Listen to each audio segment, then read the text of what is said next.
பார்த்தா போதும் என் அழகு குட்டி செல்லம் இந்த ஜென்மம் தீரும் என் அழகு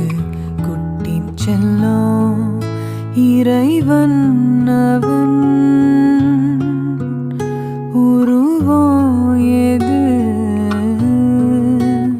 நான்